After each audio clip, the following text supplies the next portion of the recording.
Juntos mais uma vez para seguirmos com a leitura do livro Memórias de um Suicida, escrito por Ivone do Amaral Pereira, narrando a história de Camilo Castelo Branco, que aqui se assina Camilo Cândido Botelho. Capítulo 6. A cada um segundo suas obras. Digo-vos, em verdade, que dali não saireis enquanto não houverdes pago o último ceitil. Disse isso Jesus, o Cristo. Está no Novo Testamento, Mateus 5, 25 e 26.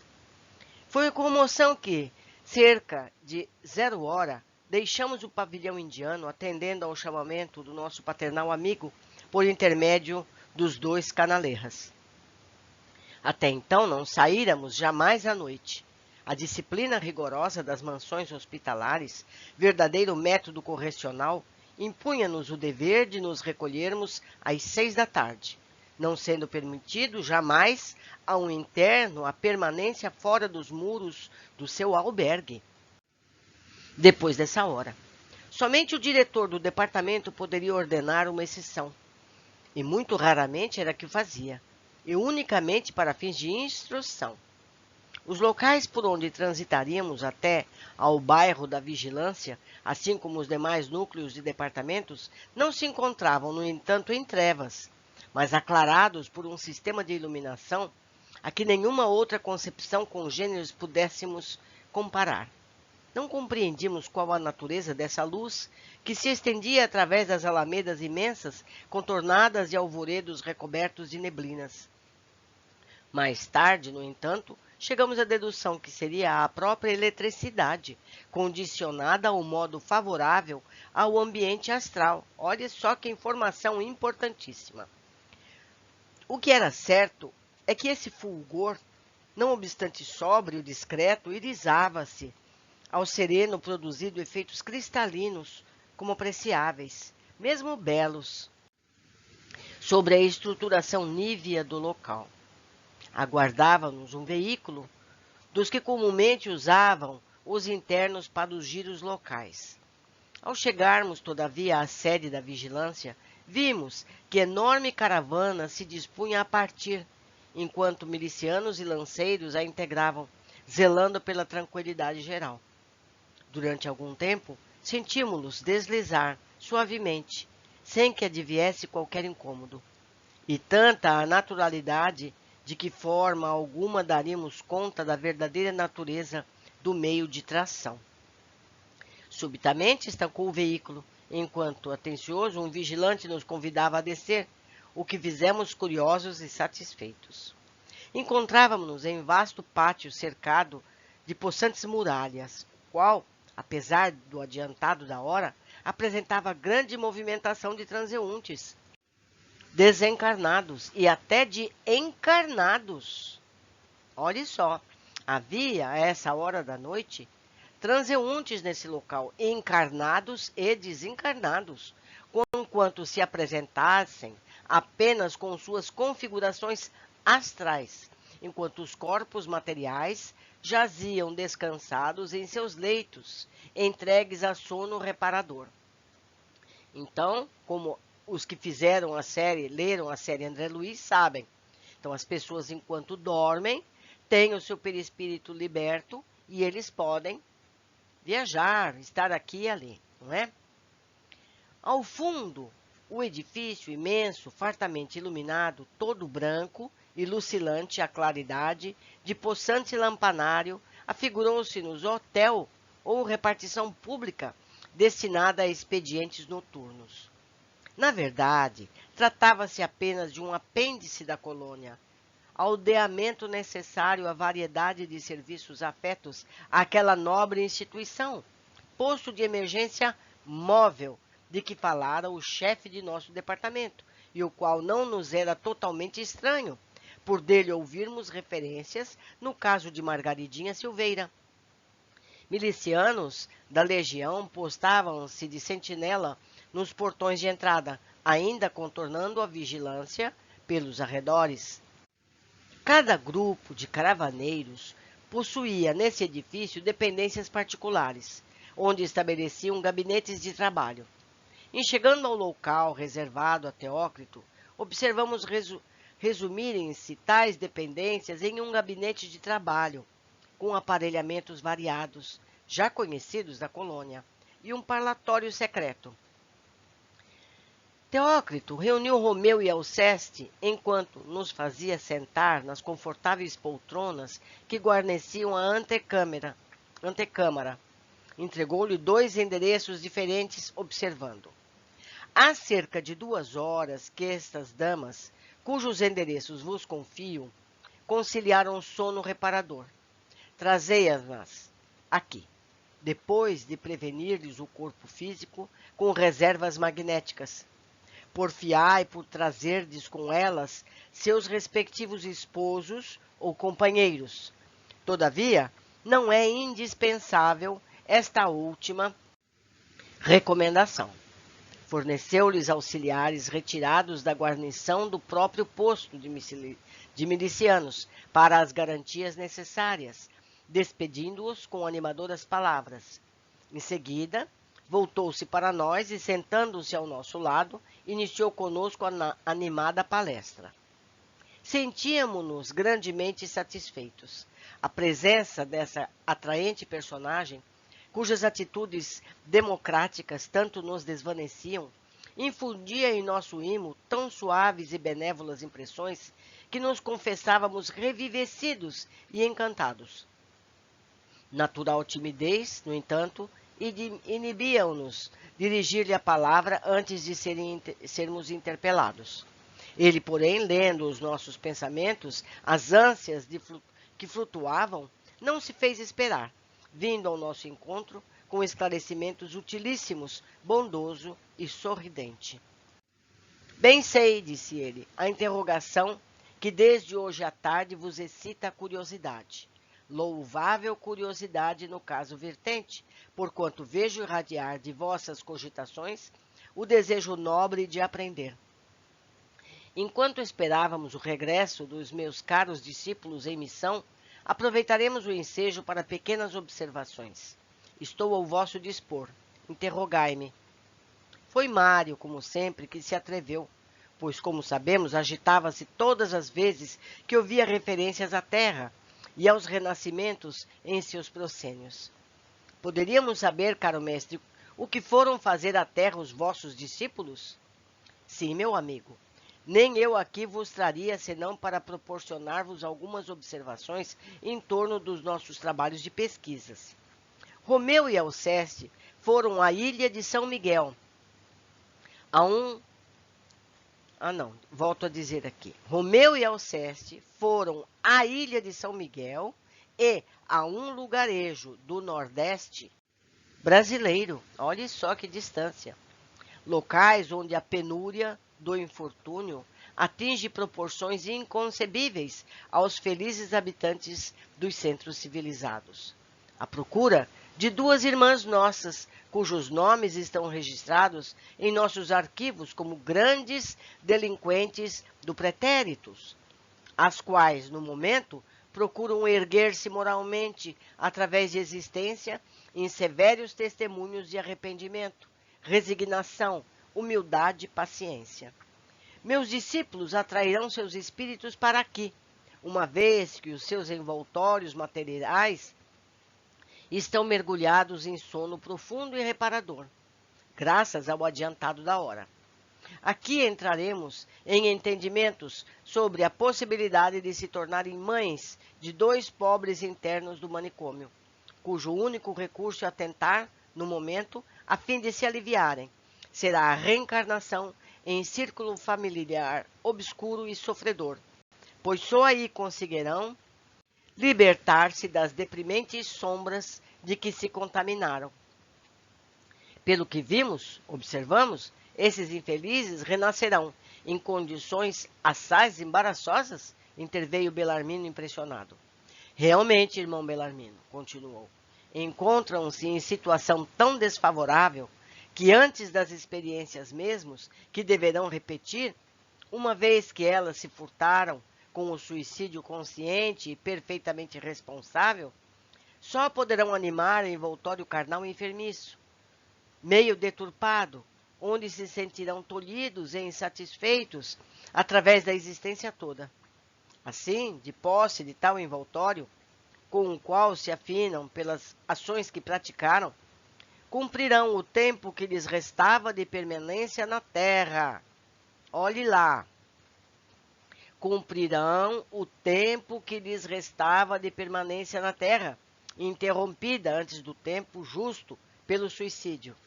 Dessa forma, se aliviarão dos embaraços vibratórios que se criaram e obterão capacidade e serenidade para repetir a experiência em que fracassaram.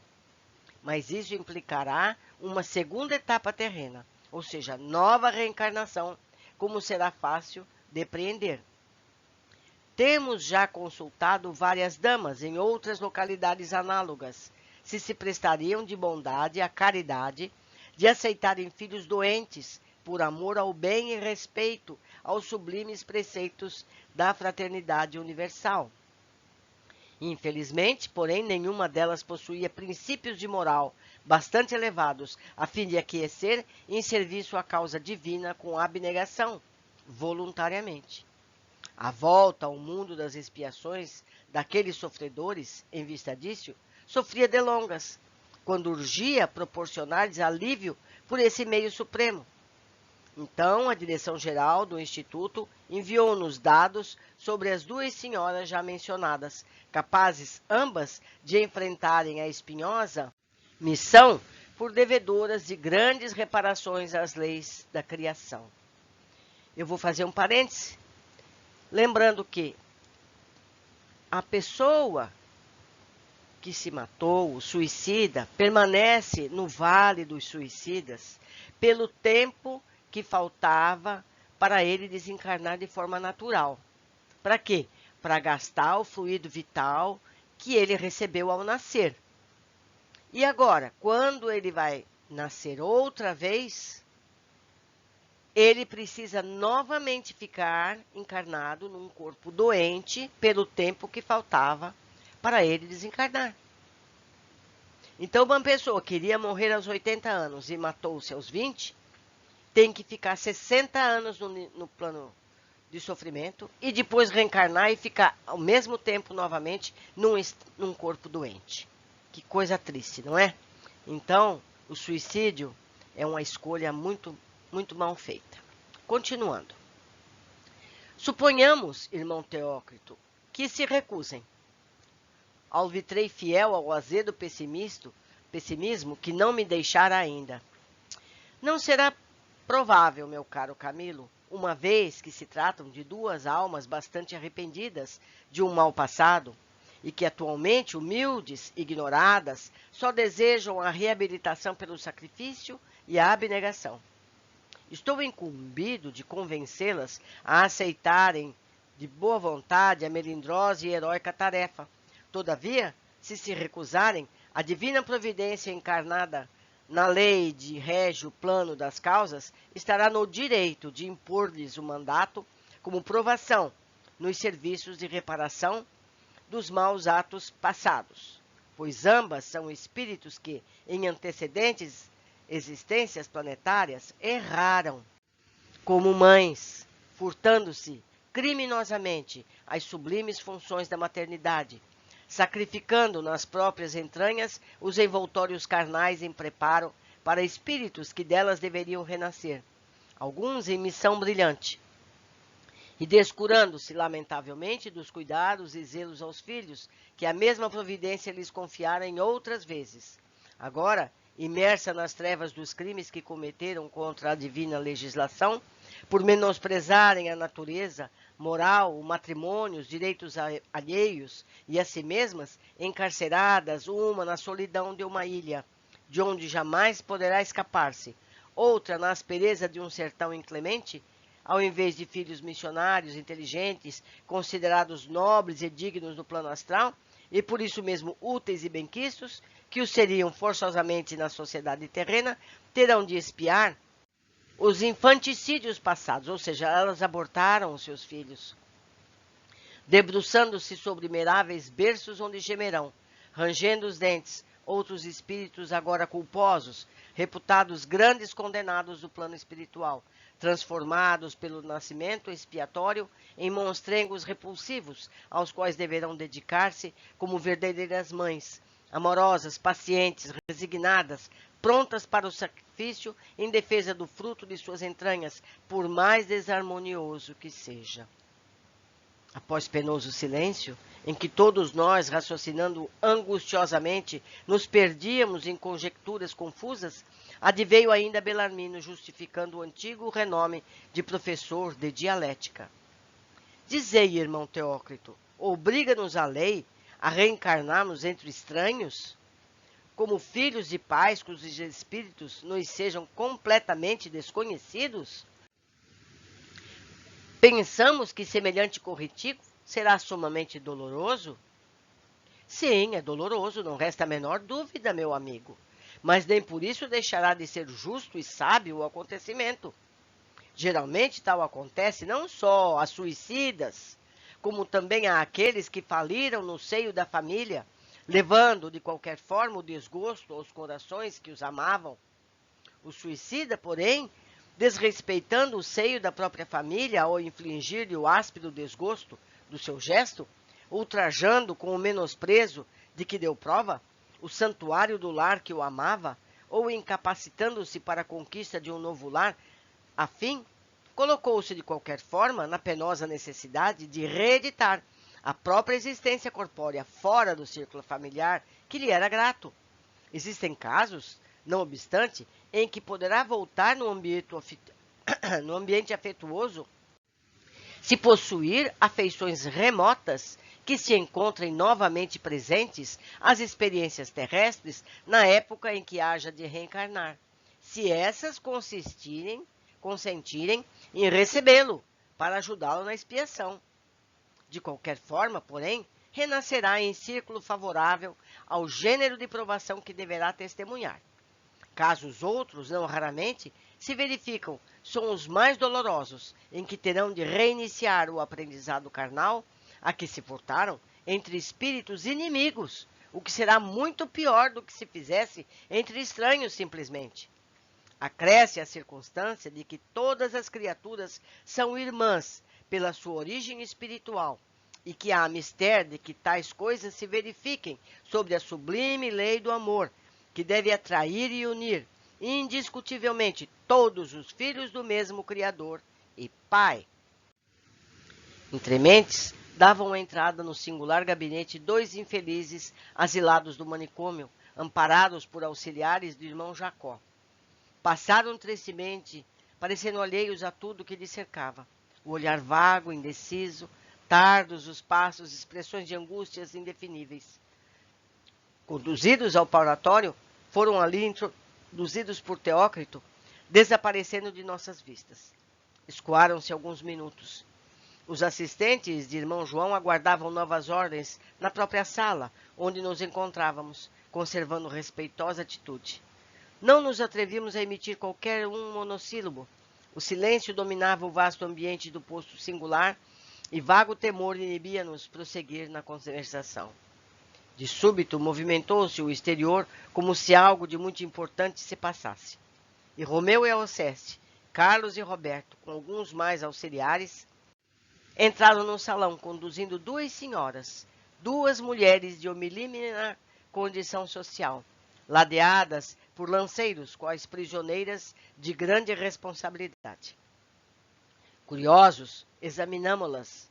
Uma, franzina, delicada, parecendo enfermiça e frágil, aloirada, refletindo em seu físico astral os trajes a que se habituara a existência objetiva diária, era portuguesa e não contaria senão 18 primaveras, tudo indicando tratar-se de uma recém-casada. O marido acompanhava-a, humilde, respeitoso. Era um pescador. A outra, trigueirada, vivaz, espantadiça e nervosa, revelava-se imediatamente como sendo a brasileira, fazendo lembrar o tipo clássico egípcio, com os cabelos negros e lisos, esparsos nas espáduas, bem pronunciadas as maçãs do rosto, a expressão enigmáticas dos belos olhos cavados reluzentes, onde as lágrimas pareciam assinalar incoerentes amarguras. Encontrava-se só. Não era casada.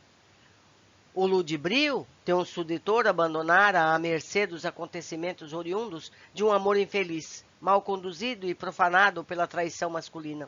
Uma sociedade que não perdoa à mulher deixar-se enganar pelo homem em quem depositou confiança. Soubemo-lo mais tarde penalizados. Os três eram como que protegidos por tenuíssimo envoltório que se diria de cristal, cuja forma correspondia exatamente à da silhueta que traziam, e dele se desprendia estreita faixa luminosa, estendendo-se, alongando-se como se estivesse atada ao tronco de prisão invencível. É o cordão de prata. Vamos ver se eles vão explicar isso aqui. Trata-se do revestimento de fluidos vitais próprio de todos os seres vivos e do corpo fluídico que une o espírito ao corpo material durante a encarnação, respectivamente. Então, era o corpo fluídico, por cima do perispírito, e o cordão de prata, que liga o perispírito ao corpo que está dormindo. Ele é extremamente elástico, então não se preocupem que ele vai até o Brasil com facilidade. Teócrito acolheu-os bondosamente e, tratando-os com imensa ternura, fê-los penetrar os gabinetes do parlatório, onde já se encontravam os pupilos de irmão João.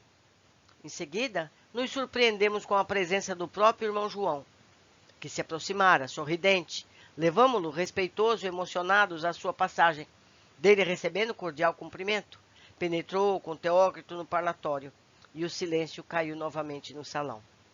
Conquanto ali nos encontrássemos para a instrução, não assistimos ao que se passou em secreto entre os obreiros de Jesus e os delinquentes necessitados de redenção.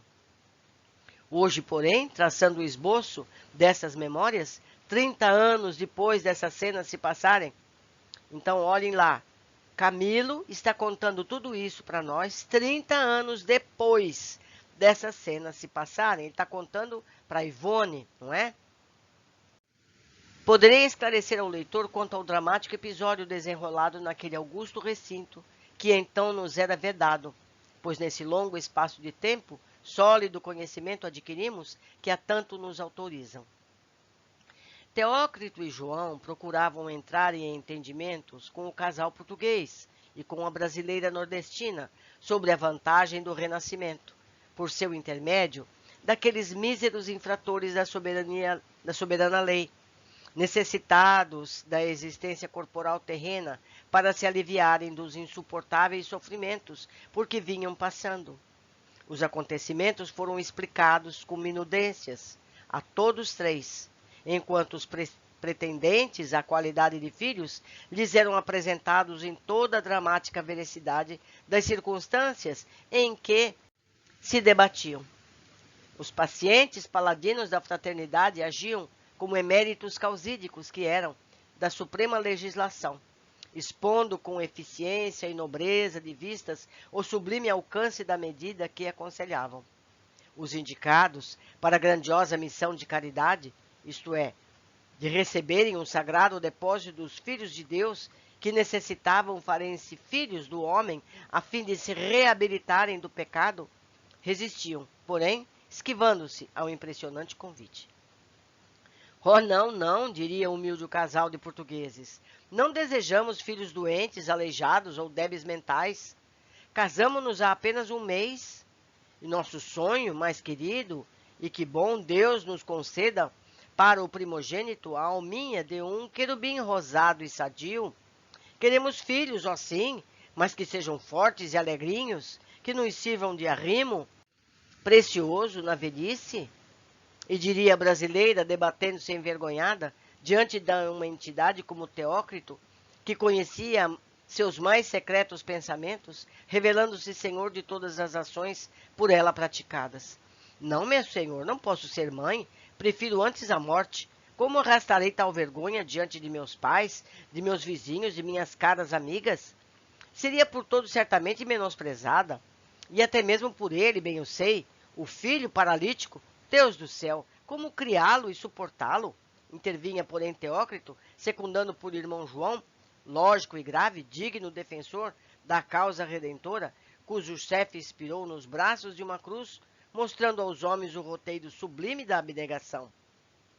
Se, como mulher, erraste, negligenciando quanto ao dispositivo sexto da Lei Suprema, que impõe a donzela o respeitoso dever da castidade até o advento sacrossanto do matrimônio, carecerás forçosamente da reabilitação pela abnegação do sacrifício, observando com fidelidade dispositivos outros da mesma lei, capazes, pela largueza da expressão, de cobrir a infração no primeiro.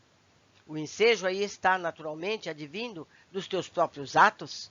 Se necessariamente serás mãe, visto que a maternidade é uma função natural da mulher fecunda, ou melhor, da mulher fecundada para o divino serviço da reprodução da espécie humana, que aceites para animar a argila, que se produzirá em ti um pobre espírito delinquente como tu, e também necessitado de reabilitação, ajudando-o a erguer-se do báratro por onde se arrojou, operarás a tua própria redenção e afianço-te, minha filha, em nome do divino Messias, que cumprindo os teus deveres de mãe, enquanto os homens se cobrirem de opróbrio e humilhações, castigando-te pelo teu erro, o céu te reanimará, a fim de que resistas a todos os embates e venças a provação.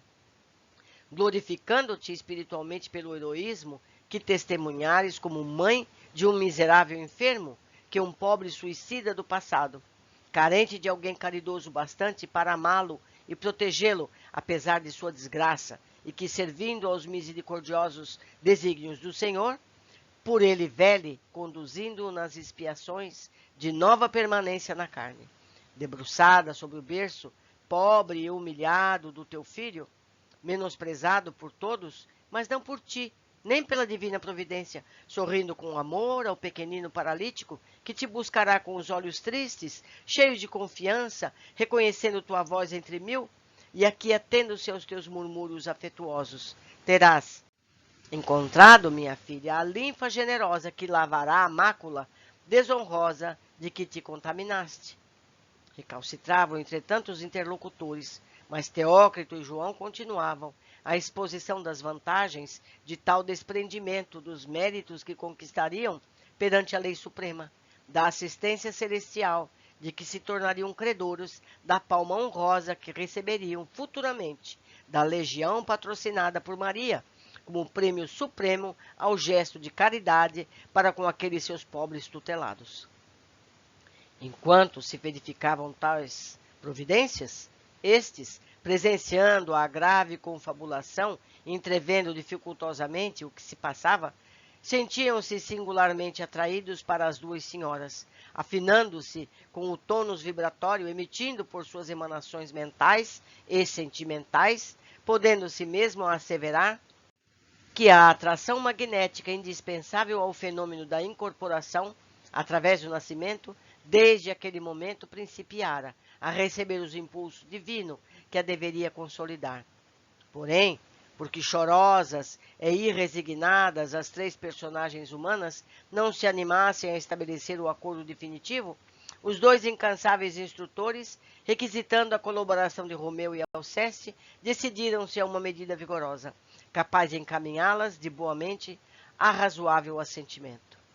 Sob a ação da vontade dos dois abnegados obreiros da fraternidade, passaram as duas mulheres e mais o varão a rever os panoramas das próprias existências pretéritas, vividas sobre a terra e arquivadas nas camadas incorruptíveis do organismo perispiritual. Nós carregamos, meus amigos, todos os fatos que fizemos nas centenas de vidas anteriores dentro do nosso perispírito. As ações inconfessáveis praticadas contra a soberana legislação, em prejuízo do próximo e de si mesmos, portanto, os crimes nefastos, cujas consequências estavam a exigir séculos de reparações e reajustamento, por entre as lágrimas de mil dores decepcionantes.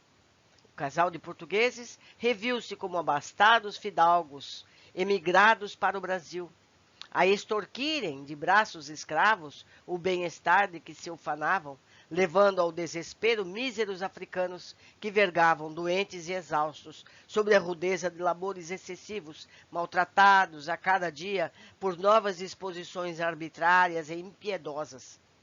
A infeliz nordestina, por sua vez, reconheceu-se como dama orgulhosa da própria formosura, que o fora em antecedente existência planetária, irreverente e vaidosa, profanando os deveres conjugais com o desrespeito dos juramentos consagrados ao altar do matrimônio, recusando-se, ao demais, ao tributo das leis sublimes da natureza, que dela exigiam o desempenho da maternidade, recusa que a levara até mesmo ao infanticídio.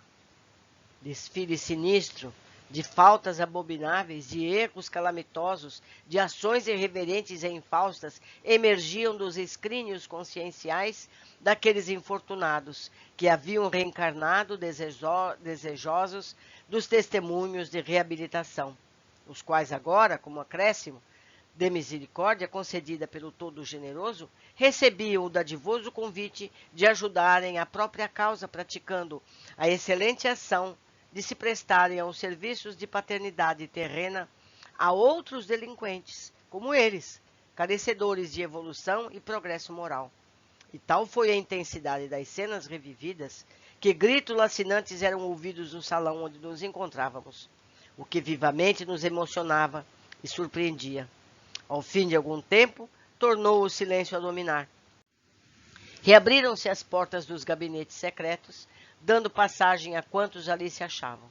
Tristonha, mas resignada, pronta a cumprir sua generosa missão, a portuguesa caminhava ao lado do esposo, que compartilhava a sua conformidade com o inevitável, enquanto a brasileira, desfeita em lágrimas ardentes, se via reconduzida sob a ajuda fraterna do velho Canaleiras e de seu inseparável filho Roberto. Meus amigos, difícil. Como eu sempre digo, não existem inocentes na terra. Todos nós erramos, se não nessa, nas anteriores, não é? Continuando. No dia imediato, era já adiantada a hora que nos vieram buscar para o prosseguimento da visita à instrução que nos cumpria levar a efeito antes de nos desligarmos da tutela do departamento hospitalar. Reconduzidos ao edifício central do departamento a ser visitado, ali encontramos Rosália, tal como fora por ela mesma prometido e que, solícita, nos aguardava. Faremos hoje a nossa derradeira excursão, esclareceu. Irmão Teócrito deseja conduzir-vos à terra, onde comunareis o giro instrutivo que vindes experimentando. Como tendes já ideia do que seja um trabalho de pesquisa para se firmar no meio ambiente favorável, as condições em que deverá um de vós encarnar, levar-nos à sessão de planejamento de corpos físicos.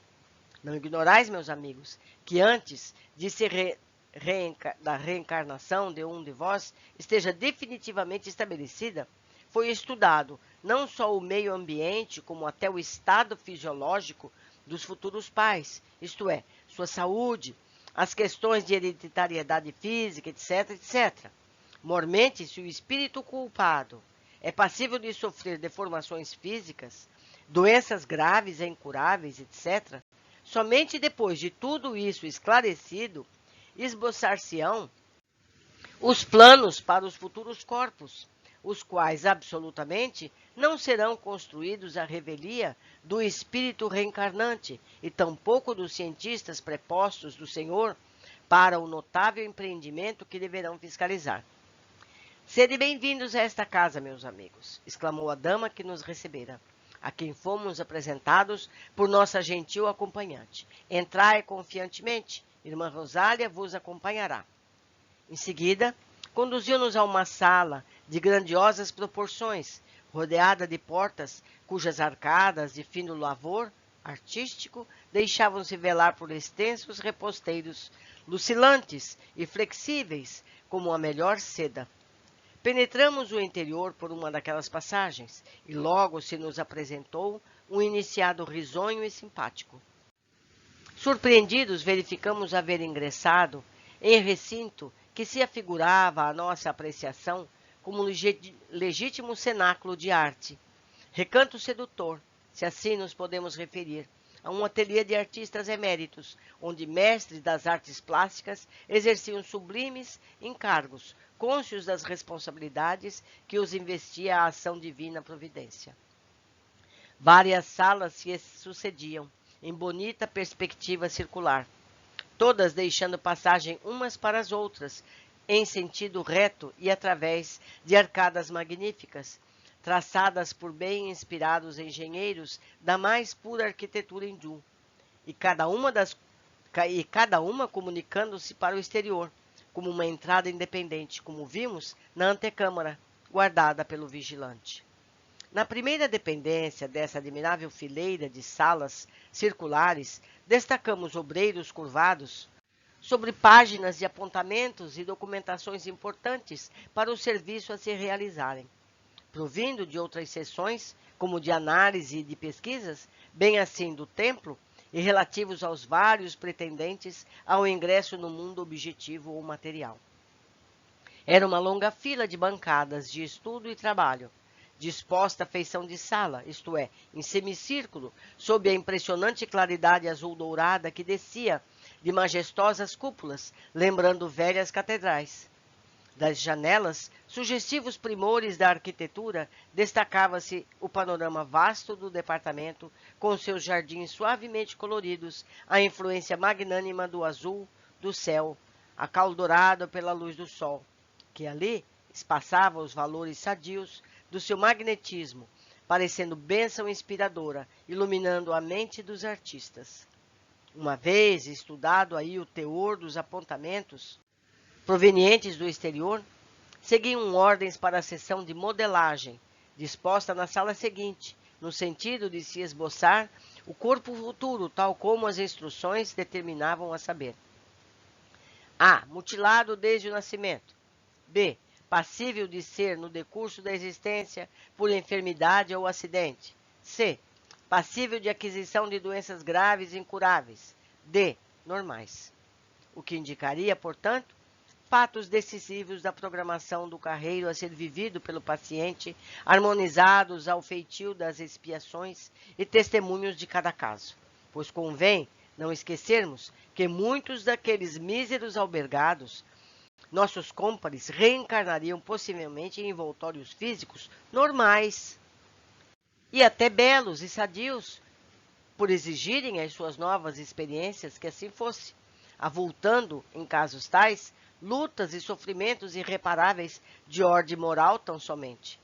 Ora, no gabinete seguinte viam-se também os esboços dos corpos primitivos, isto é, dos que o suicídio havia malbaratado, destruído antes da época normal, habilmente classificados da seguinte forma, em local apropriado, de fácil acesso ao observador, porque em pedestal conveniente, pois esses esboços eram como estátuas móveis, grandemente belas, dadas a perfeição e naturalidade que apresentavam, sugerindo a presença real do próprio envoltório já destruído. A. O envoltório primitivo, tal como existiu e foi aniquilado pelo suicídio. B.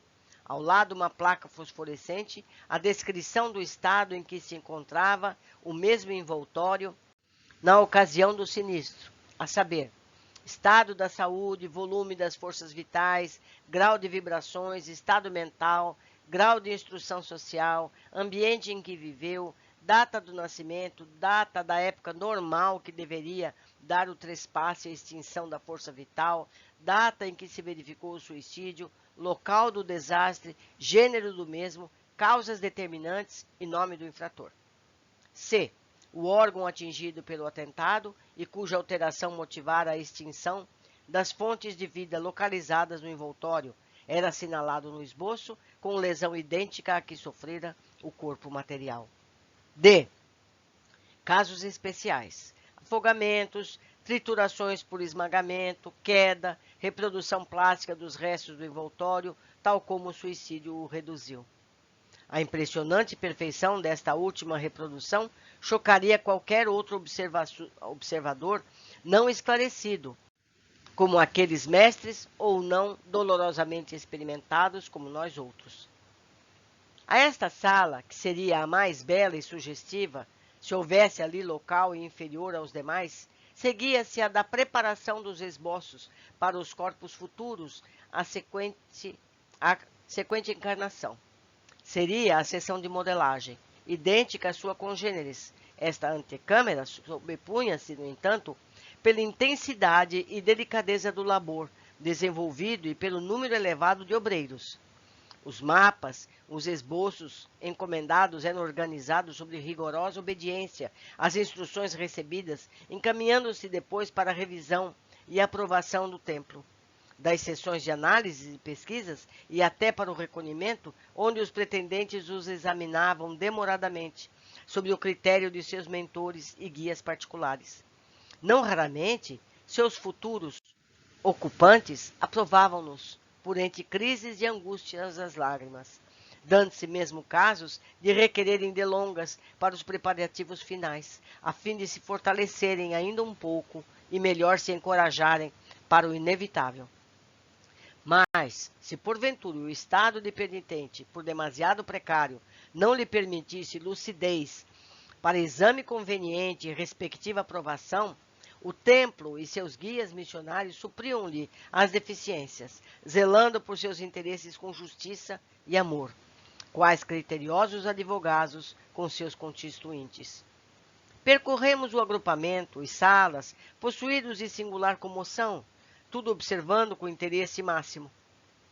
Acompanhava-nos, lecionando esclarecimentos preciosos, além de nossa boa Rosária, o iniciado responsável pela seção Irmão Clemente, cuja cultura e grau de elevação no mundo em que vivíamos seriam fáceis de entrever através das responsabilidades de que era investido.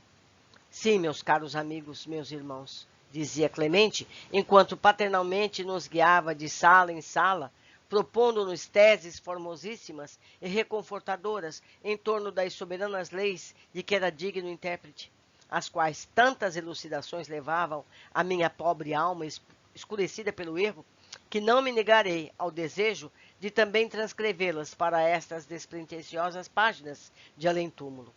Sim, meus amigos, bendito seja o Criador Supremo, dirigente do universo, cuja sabedoria e bondade, inexcedíveis nos soergues das incompreensões do erro, para as alcançadoras vias da regeneração, através dos serviços ininterruptos dos renascimentos planetários. Na Terra, os homens estão ainda longe de conhecer a sublime expressão dessa lei, que só o pensamento divino, com efeito, seria capaz de estabelecer, a fim de sua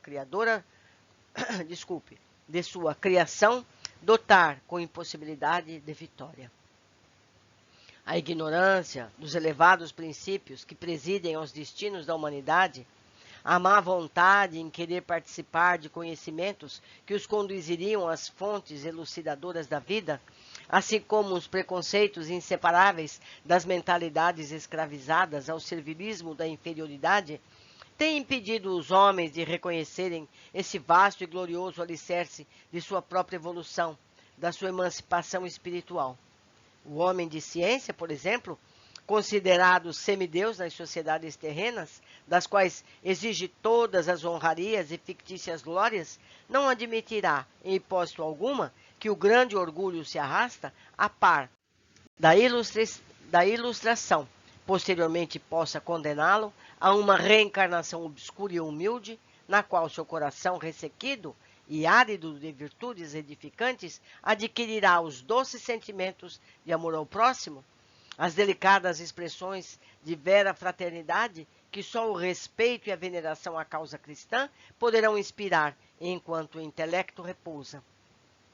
O soberano, o magnata, as classes consideradas privilegiadas pela sociedade terrena, que levianamente se utilizaram das concessões feitas pelo soberano supremo, a fim de contribuíssem no labor de proteção à humanidade e desenvolvimento do planeta, não admitirão que os depautérios cometidos em desencontro das divinas leis os induzem a renascimentos desgraçados, em os quais existirão miséria, servidão, humilhações, lutas contínuas e adversas, a fim de que em tão laboriosas recapitulações expiem, pela indiferença ou maldade, de que se deram provas no passado, deixando de favorecer as classes oprimidas, o bem-estar geral da sociedade e da nação em que viveram, preferindo a solidariedade fraterna devido aos homens uns aos outros, o egoísmo acomodatício e pusilânime. O branco, o de pele alva, cioso da pureza da raça, que o preconceituoso conluio do orgulho com a vaidade lhe faz supor seja privilegiada pelo favor divino, não concordar em render homenagens a uma lei universal e divina, capaz de impor-lhe um dia a necessidade de renovar a existência carnal ocupando o envoltório, cuja pele será negra ou amarela, bronzeada, mestiça, etc., etc., obrigando-o a reconhecer que o espírito, e não o seu passageiro e circunstancial envoltório físico-material, é que necessitará clarear-se e resplandecer através das virtudes abnegadas e aquisições mentais e intelectuais, coisas que poderá obter no seio de uma ou de outra raça. E mais, que negros, brancos, amarelos, etc., todos descendem do mesmo princípio de luz, do mesmo foco imortal e eterno, que é o Pai Supremo de toda a criação.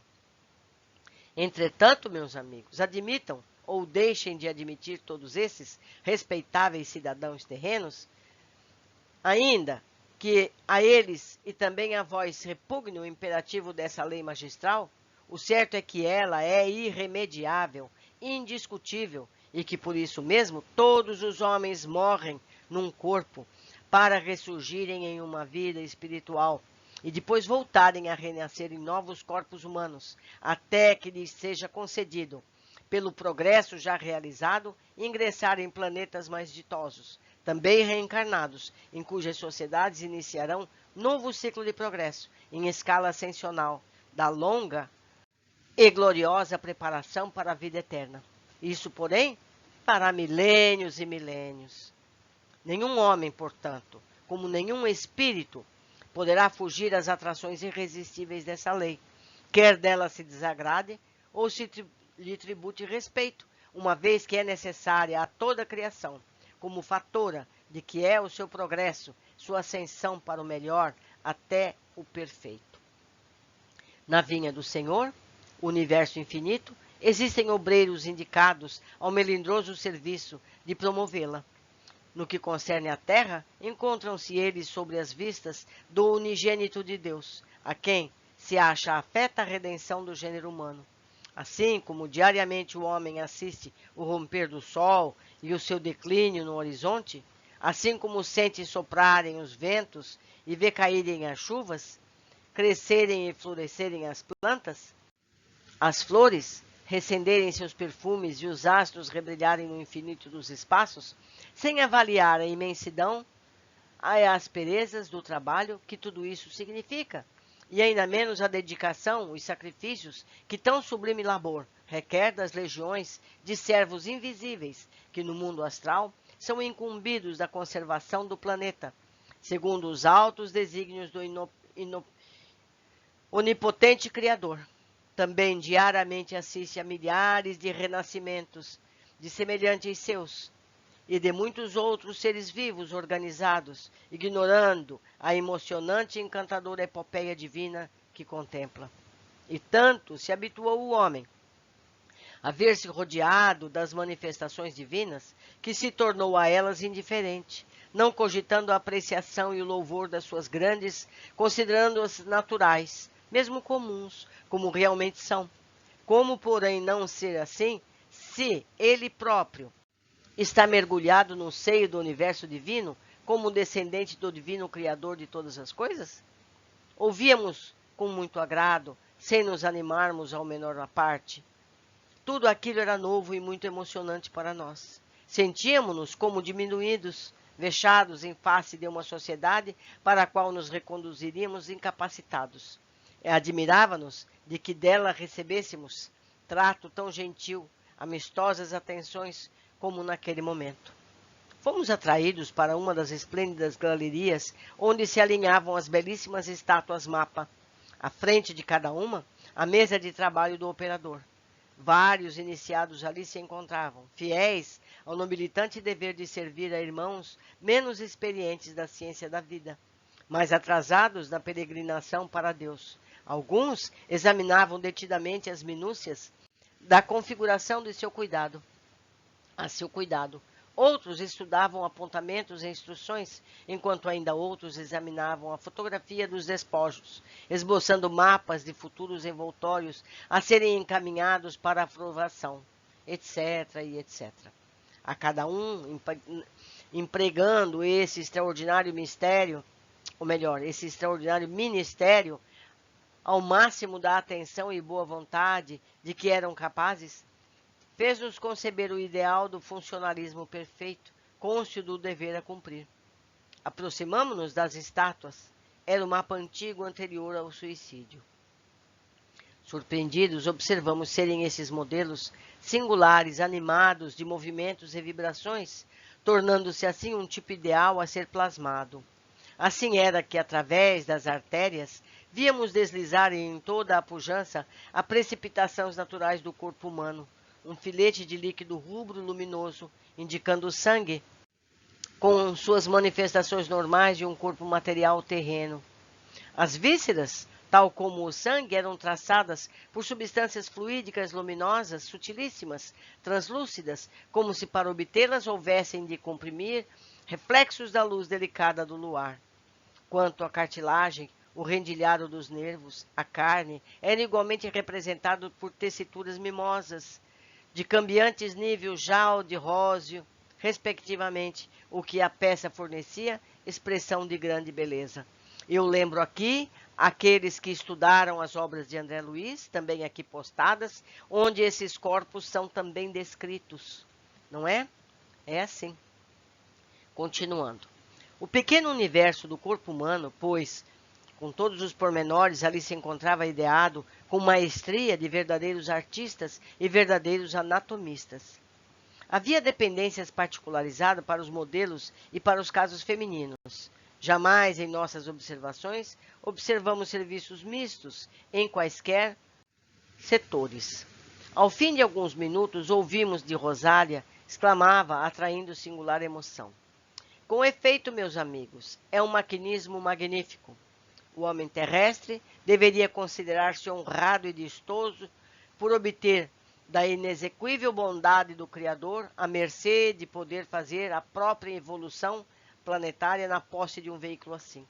No universo infinito, existem mundos físicos onde o espírito que neles reencarna tem de arrastar ciclos de progresso, ocupando fardos materiais pesadíssimos, os quais, comparados a esses, seriam considerados monstruosos. Silenciamos, chocados, sem ânimo para divergir, encetando polêmicas tão do nosso agrado, dada a ignorância em que nos achávamos, quanto ao palpitante e arrojado assunto. O nobre instrutor, porém, interveio, dirigindo-se a nós outros, risonho como sempre. Sim, é mais do que um simples maquinismo, meus amigos. É o próprio universo em miniatura, onde suntuosos fenômenos a todo momento se reproduzem, pois, com efeito, sua natureza participa de muitas condições contidas na organização do próprio universo. É um templo, um santuário, onde será depositada a centelha sagrada que emanou do Todo-Poderoso, isto é, a alma imortal, para que nele se alinhe e aperfeiçoe na sequência dos renascimentos. Vede o coração? Órgão sensível e heróico, infatigável, sentinela, destinado aos mais elevados serviços de uma reencarnação. Escrínio onde o espírito localiza a sede dos sentimentos, que consigo carrega desde a vida espiritual. Examinai o cérebro, aparelhamento prodigioso, joia só imaginada pelo excelso artista, tesouro inapreciável, que o homem recebe ao nascer, sobre o qual agirá a mente espiritual, dele servindo-se para as novas aquisições dos labores efetuados. É um outro universo em miniatura, farol que norteia a própria vida humana, bússola generosa em meio das trevas, encarceramento físico terrestre. E o aparelho visual, que carrega para o cérebro a impressão das imagens, traduzindo-as em entendimento, compreensão, certeza, fato? não será, porventura, digno similar dos primeiros? Será este precioso relicário de luz que se acumularão as potências sublimes da visão espiritual, dosadas, harmoniosa e sensatamente para o uso conveniente do indivíduo durante o seu estágio carnal, assim lhe facilitando as realizações que lhe competirem no concerto das sociedades humanas. Atentai, não obstante, esses escaninhos auditivos, caprichosos labirintos, que apresentam indubitáveis harmonias com os antecedentes. Tão bem dotados, tão perfeitamente dispostos, que permitirão ao encarcerado terrestre alcançar as mais delicadas vibrações daquelas lhe forem necessárias ao progresso e a tarefas que deverá realizar, e até mesmo, em muitos casos, a sutil expressão provinda de um anseio, de um murmúrio dos planos invisíveis. Porém, não é só. Eis a organização gustativa, detentora do paladar, sutil, obscura, modesta, tão preciosa a qualidade do envoltório carnal, no entanto, absolutamente indispensável ao gênero humano, e a esse auxilia generosamente, coparticipando do trabalho alimentar, fiel calculadora da conservação do fardo precioso do corpo. Quão grandioso deverá outrossim parecer o labor da língua, ao observador consciencioso, órgão que traduz, ao demais, o pensamento da criatura encarnada através da magia da palavra enunciada. Oh, como o homem seria respeitável se desse aparelho sublime se utilizasse apenas a serviço do bem, do belo, da verdade. É da complexa fibratura da língua que se desprendem as vibrações emitidas pelo pensamento, tornando possível o entendimento entre a humanidade através da palavra. É graças a seu produtivo labor que se concretizam os sons das mais belas expressões conhecidas na terra, tais como as doces promessas de amor, quando o coração entusiasta, nobilitando-as por alevantados projetos sentimentais, se inflama de ardentes aspirações, as harmonias arrebatadoras dos vossos mais caros poemas, assim como as suaves nênias do amor materno junto ao berço em que adormece o querubim risonho, e também o nome sacrantíssimo do Todo-Poderoso nos ciclos férvidos da oração. Nenhuma peça inútil, nenhuma linha supérflua, votada à inatividade. Todas as particularidades são essenciais, integrando o todo generoso, são indispensáveis à sua harmonia magistral. Completam-se, correspondem-se, atraem-se, confraternizam-se numa beleza majestosa de atividades subsequentes e heróicas, dependendo uma das outras, para a sublimidade de vistas do gracioso conjunto, favorável ao equilíbrio do espírito, que nele temporariamente habitará, qual lâmpada sagrada em santuário eficaz. A natureza, meus amigos, é a vontade de Deus manifestada sob a pressão soberana de seu divino poder magnético. Tornou o corpo humano habitação suntuosa para o espírito necessitado da reencarnação para o aprendizado que lhe cumpre no ciclo terreno.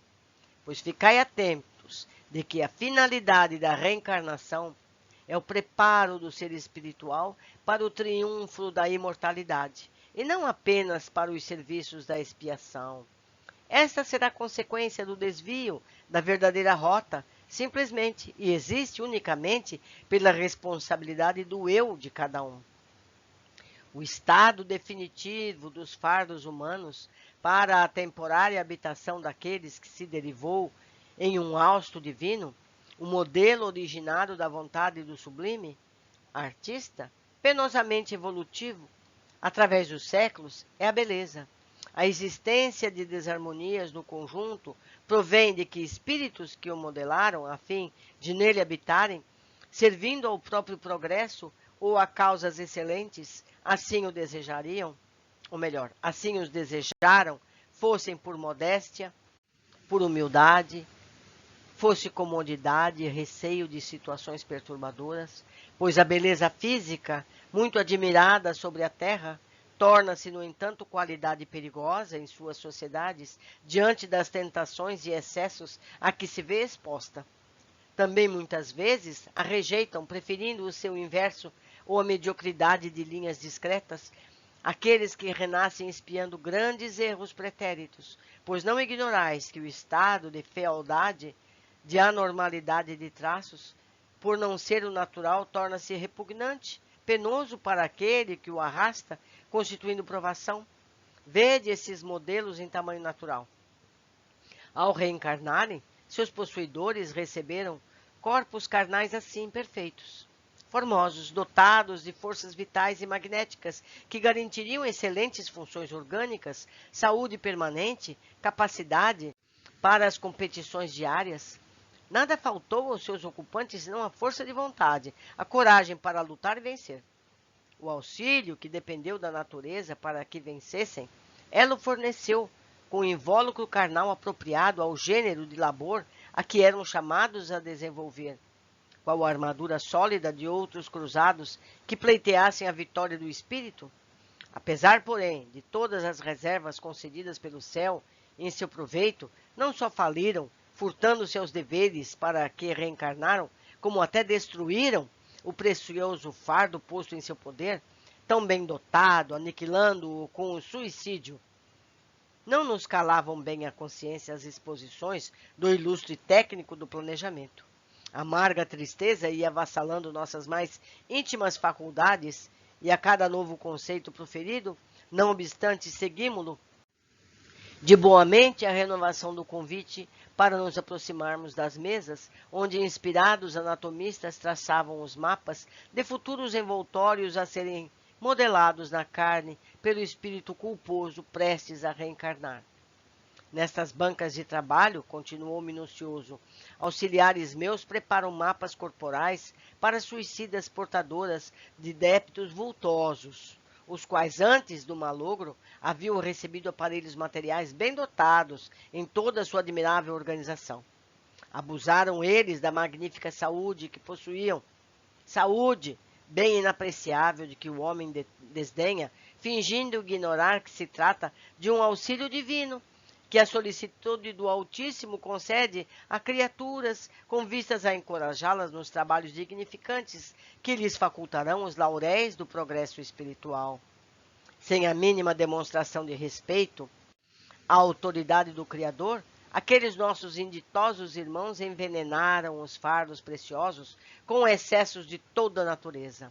Lentamente depredaram-nos com os abusos do álcool, intoxicaram com inalações do fumo, avitaram-nos com os vícios sexuais, brutalizaram com imolações alimentares e moderações alimentares, desviando-se para a gula, o que, para eles, conquistou alterações das funções gástricas, engurgitamento das glândulas hepáticas, danificando lamentavelmente, por acúmulo de operosidade, o delicado aparelho digestivo que vês acolá. No modelo primitivo, retardado naquelas estátuas que tanto admirastes, outros não satisfeitos com esse gravoso desrespeito a si mesmos, como o generoso doador de vida, o qual só por si responderia por um autêntico gesto de suicídio, incapazes de suportar as consequências de tanta intemperança, isto é, um câncer, muitas vezes a tuberculose torturante, uma úlcera, a neurastenia, um desvio mental, alucinações produzidas pelo péssimo estado do sistema nervoso, a hipocondria, enfermidades físicas, mentais e morais para si mesmos criaram, usaram de violência igualmente reprovável. Coroavam o acervo de inconsequências, destruindo completamente, matando brutalmente o fardo concedido pela bondade paternal de Deus, empunhando contra si próprios armas homicidas, eis todavia o resultado de que se apavoram. Não morreram, porque o verdadeiro ser não era aquele santuário destruído, mas a individualidade que nele habitava. E agora, arrependidos, excruciados pela inalienável dor dos remorsos e convencidos do erro que praticaram, voltam ao teatro dos desatinos cometidos, animando argilas corporais não mais idênticas às destruídas por sua espontânea vontade, mas apropriadas ao gênero de expiação que criaram com a consciência natural das mesmas infrações. A essa altura, sentíamos-nos como fatigados de aflição, profundamente melancólicos. A realidade forte que se irradiava daqueles planejamentos, o próprio ambiente contornado por sugestões inerentes às reencarnações expiatórias, infiltrava angustioso mal-estar em nossos corações, acovardando-nos até a ansiedade. Mas o estado de apreensão e angústia era acontecimento tão vulgar em nosso ser que de nada nos queixamos, antes silenciávamos, pensativos. Convidou-nos a continuar ouvindo e em repouso, apresentando-nos confortáveis poltronas, onde nos sentamos. Em seguida, tomando lugar ao nosso lado, fraternalmente recomeçou o peroso irmão Clemente. Estais inteirado por irmã Celestina? E como se verifica a nossa internação neste departamento, para que me alongue nas mesmas exposições? Direi apenas que seremos por vós responsáveis enquanto durar a vossa existência planetária. Essa existência normal que criastes fora da programação estatuída pela divina providência. Assistiremos vossos momentos difíceis na ardência da expiação, enxugaremos vossas lágrimas nos momentos culminantes, insuflando novo ânimo nos vossos corações através de sugestões benéficas que não regatearemos em vosso favor. Segredaremos alvitres mediadores para as aflições que vos afligem através da vossa faculdade de intuição. Acessa pela soércia do sofrimento, zelaremos por vossa saúde, por vossas condições físicas, necessárias à permanência na experimentação terrestre. Vigiaremos para que não se agravem as provações, porque passareis, dadas as condições egoísticas que se mantêm as sociedades em que sereis chamados a testemunhar o arrependimento em que permaneceis, as quais vos poderiam dificultar demasiadamente a vitória, acumulando dores excessivas em vosso trajeto, já de si mesmo contaminado de urzes e espinhos. E somente encerraremos tão vasta com espinhosa missão quando cessada a vossa expiação reparadora do ato do suicídio. Cortarmos os lianos fluídicos que esnugam o fardo, tornando naturalmente cadáver, e vos reconduzimos para aqui, encaminhando-vos ao departamento do qual vos recebemos, e o qual, por sua vez, aguardará ordens do templo a fim de encaminhar-vos locais novos, que por direitos e afinidades vos convierem. Então, meus amigos, eles são ligados a essa colônia até que eles cumpram todas as dívidas que tiveram em função do suicídio. Eles vão encarnar, vão ser acompanhados. Se forem vitoriosos, voltam para aí e daí serão encaminhados para lugares melhores. Se eles falirem de novo, recomeçam o ciclo. Nós precisamos ter isso bem marcado em nosso conhecimento. Continuando. Jamais, repitamos, o retorno ao campo físico material se efetivará a contragosto vosso. Poderá dilatar-se vossa permanência nesta colônia por longo tempo, porque contra a vossa vontade não reencarnareis. Isso no caso deles, porque aqueles do manicômio é imposto, certo? No caso do Camilo e os amigos, eles vão poder retardar se for o caso. Nem mesmo a soberana nem a lei soberana constranger-nos-vos-á a novas tentativas nas listas terrenas, porquanto um de seus mais sublimes dispositivos, que nos impulsiona a aquisição de honrosos méritos, é justamente não impor o cumprimento do dever a quem quer que seja, senão facultar a todos possibilidades de voluntariamente observá-lo. O mais que faremos, tendo em mira o animarmos para o formoso desempenho, é aconselhar-vos, procurando convencer-vos ao renascimento através do raciocínio, do exame dos fatos. Tais diligências, entretanto, serão efetuadas durante o estágio no departamento em que ingressastes, e não neste, conforme tivestes ocasião de observar durante as instruções que tendes obtido. Geralmente, porém, o suicida vê-se em tão precárias condições, quer físico-astrais, quer morais e mentais, que bem poucas vezes nos obrigamos ao trabalho de catequese para a reencarnação. Ele próprio deseja-a ansiosamente, apressa-se em obtê-la, suplica a mesma ao Todo Misericordioso através de preces ardentes, não raro em ocasião inoportuna, o que nos força a contrariá-lo, obrigando a uma espera que que permitirá maiores probabilidades de êxito. Permitiu-se nosso respeitável expositor pequena pausa, durante a qual atendeu alguns discípulos que o consultavam acerca dos importantes serviços em elaboração. Observamo-lo com muito interesse durante os rápidos minutos em que confabulava com os seus. Não distinguimos o que tratavam. Em compensação, notamos que conservava invariavelmente no delicado semblante sorriso cativador, que bem poderia ser o característico do seu ser eternamente afável. Irmão Clemente era, o demais, jovem e dotado de grande pureza de linhas. Dir-se-ia modelo ideal, que os estatuários da Grécia Antiga inspirou as obras-primas que nunca mais os homens produziram. Parecia não contar ainda aos 30 primaveras, o que bastante nos surpreendeu, dada a alta responsabilidade que o vimos investido, pois então ignorávamos que o espírito é independente de idades, podendo apresentar-se sobre o aspecto fisionômico que mais lhe for grato ao coração, como as recordações. Víamo-lo como se fora realmente um homem nobremente trajado com uniforme de falange, mas algo se irradiava de sua individualidade indefinível para nós, atestando sua excelente qualidade espiritual. Não obstante, o caridoso favor de materializar-se tanto, a fim de nos consolar e servir. Retornando ao nosso grupo, continuou o paciente grave.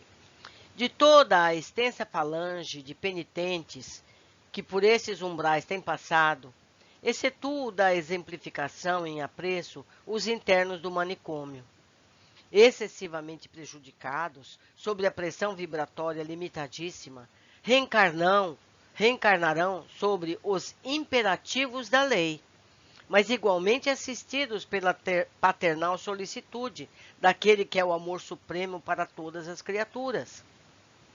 Não se encontrando em situação de facilitar auxílio em proveito próprio, suas lacunas serão preenchidas pelo seu guardião maior e demais guias dedicados, aos quais passarão a dirigir diretamente tudo o que de melhor convenha ao pobre tutelado, incapacitado para o exercício do raciocínio do livre-arbítrio. Faço um parênteses aqui. É como a criança de 7 anos, que não tem capacidade de escolher em que escola vai estudar. São os pais que determinam isso. Então, esses pobres do manicômio não têm capacidade de escolher que vida vão ter. Precisam os mestres, guardiões deles, serem os responsáveis por essas escolhas. E esses mesmos vão manter-se perto deles até que eles cumpram esse estágio. Não é?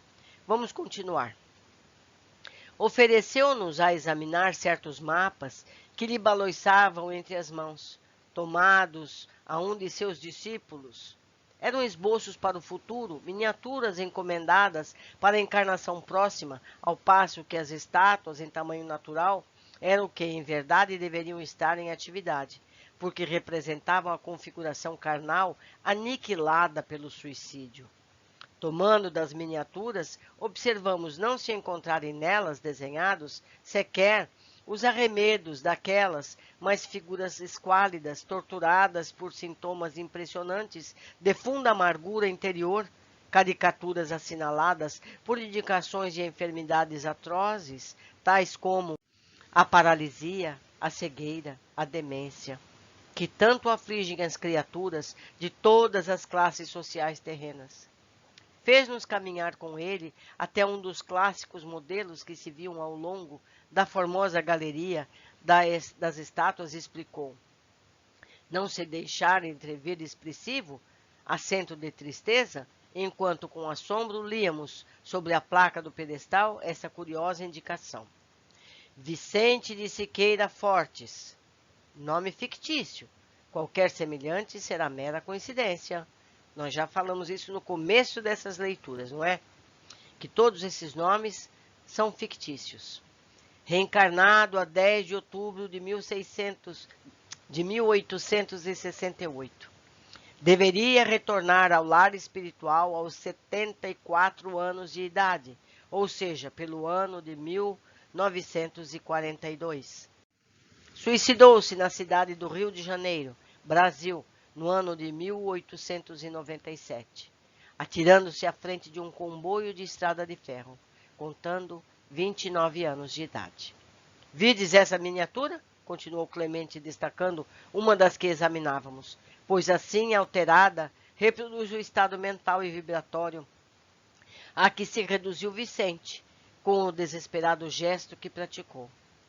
Foi extraída do próprio estado atual do seu físico astral, o que é o mesmo que dizer que, se assim se encontra, é porque assim se fez, pois a lei que cria a beleza não impõe esse estado dramático e feio às suas criaturas. Agora, o pobre Vicente, como tantos outros que entre nós se acham, é obrigado a retornar ao corpo carnal, nascer de novo, a fim de completar o tempo que lhe faltava para o compromisso da existência. Urge ao demais que reencarne, com apenas 9 anos de estada no invisível. Olha só, ele ficou 9 anos apenas no plano espiritual. Porque tão grave foi o choque vibrado em sua organização astral pela infernal resolução de matar a organização animal que, a fim de lograr compreensão que lhe permita progresso razoável, será preciso a permanência na carne, única terapêutica, como já sabeis, bastante eficaz para reconduzi-lo ao estado de alívio, mas voltará plasmado no barro carnal sobre o molde perispiritual que no momento arrasta, o que significa dizer que renascerá enfermo, presa de males atrocíssimos, irremediáveis no plano objetivo, indefiníveis fora das leis psíquicas, abalado por vibrações anormais que o incapacitarão para o desfrute de boa saúde, ainda que herde dos genitores composição animal vigorosa, assim como que qualquer expressão de paz e de alegria. E tal seja aquela composição de paz, sifilíticos, por exemplo, anêmicos, alcoólatras, etc., será possivelmente paralítico ou débil mental, ou ainda tuberculoso, etc., etc. Não poderia o desgraçado demorar-se ainda no manicômio, até que, de qualquer forma, se minorasse tão lamentável estado de coisas, a fim de não expor as situações tão dramáticas e dolorosas no plano da reencarnação, perquirir desolado. Oh, não, absolutamente não conviria aos seus interesses espirituais semelhante delonga, tornou o erudito chefe do planejamento. Seria demasiadamente longo e doloroso tal processo.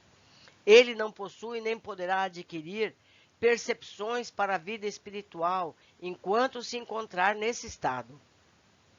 Cumpre-lhe refazer-se ao contato das forças vitais, que, com o suicídio, se dispersaram indevidamente pelo seu físico astral, com o qual concentravam poderosa afinidade químico-magnético-psíquica, dando em resultado esse tenebroso efeito.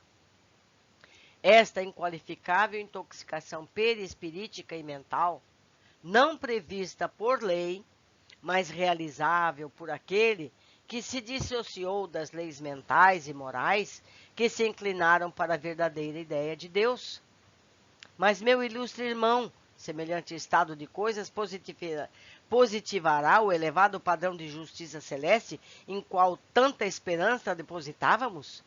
Considerando o que há pouco afirmaste, isto é, se o supremo amor do Pai Altíssimo acompanharia esses desgraçados em seus renascimentos expiatórios? Que digo eu? Acompanharia a mim, a Belarmino, a Mário, a João, pois também estamos acorrentados a essa falange infortunada?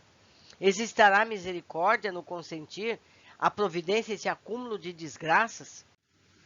Quando, infelizes que somos, se nos perdermos nos brenhais do suicídio foi porque múltiplas desventuras já nos infelicitavam a existência? Investiguei eu mesmo possuído de superlativa angústia? Irmão Clemente sorriu com bondade, não levando seus protestos em consideração. Respondeu simplesmente, com naturalidade desconcertante para nós. Esquecesses, meu amigo, de que o universo todo está submetido a leis imutáveis e harmoniosas, as quais nos cumpre procurar conhecer e respeitar, enquanto nos honramos com a sua sublime observação?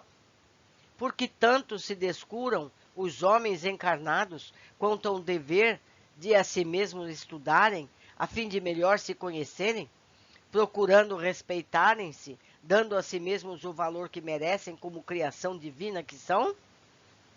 Ou de que cuidamos no momento? Apenas se trata de uma inobservância das mencionadas leis. É um simples efeito lógico de desarmonia, nada mais. É o que os homens inventaram para se torturarem, em desacordo com o que, para sua felicidade, o Criador estabeleceu com suas leis harmoniosas, imutáveis e perfeitas. Aliás, não é para aliviar o suicida, justamente, desligando-o desse estado de coisas insustentável para um espírito, que a lei o impele à reencarnação? O que julgarias então que faríamos a Vicente ou a qualquer um de vós sobre as vistas amorosas do médico celeste e os conselhos maternais de sua mãe, por quem somos orientados? A reencarnação para Vicente, tal como se acha ele, é tal como será ela. É a medicamentação apropriada para o caso.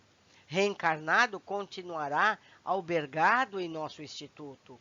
Estará da mesma forma hospitalizado pelo manicômio, tal como se encontra no momento, assistido pelos médicos e psiquistas daquele estabelecimento, além da vigilância exercida pela direção do departamento hospitalar, do departamento da reencarnação, da direção-geral do templo, assim como pelos assistentes missionários nomeados pelo ato.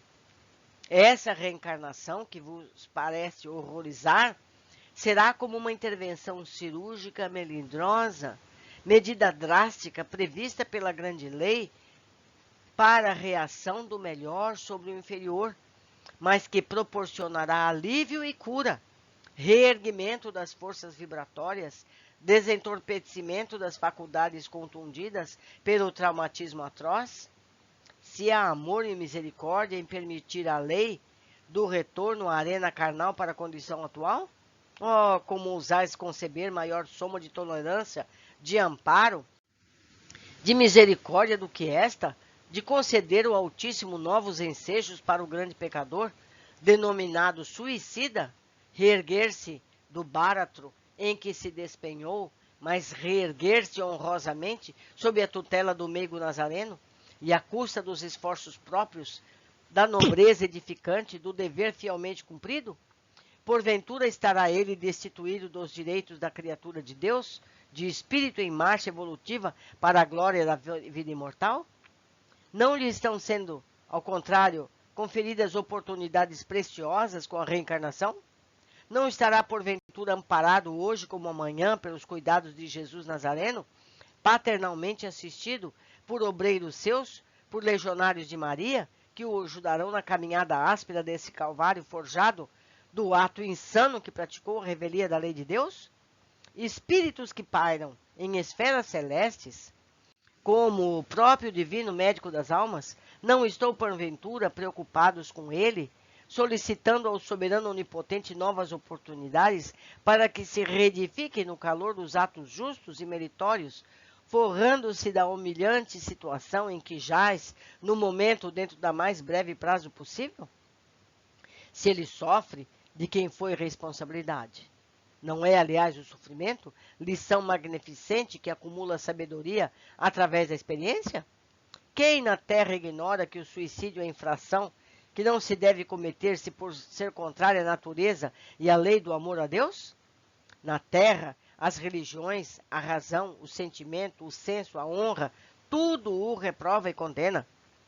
Aí está o porquê.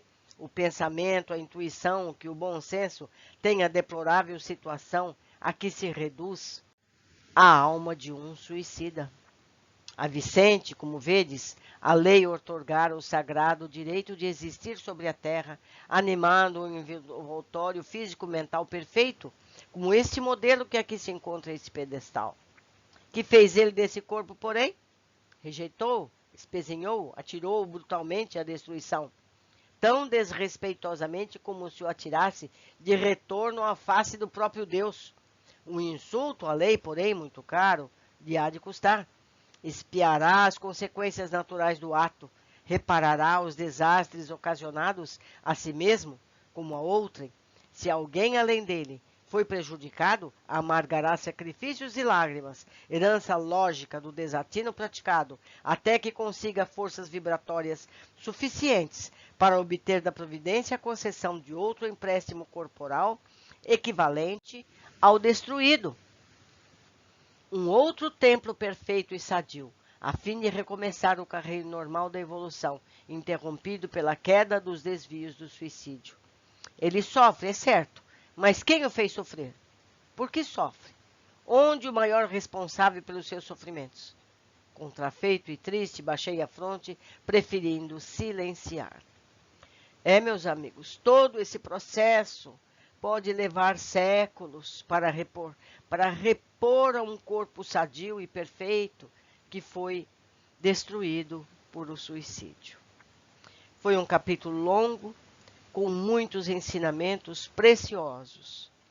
Conto com vocês no nosso próximo capítulo e aguardo ansiosa pelos comentários que possam fazer. Um abraço e até a próxima.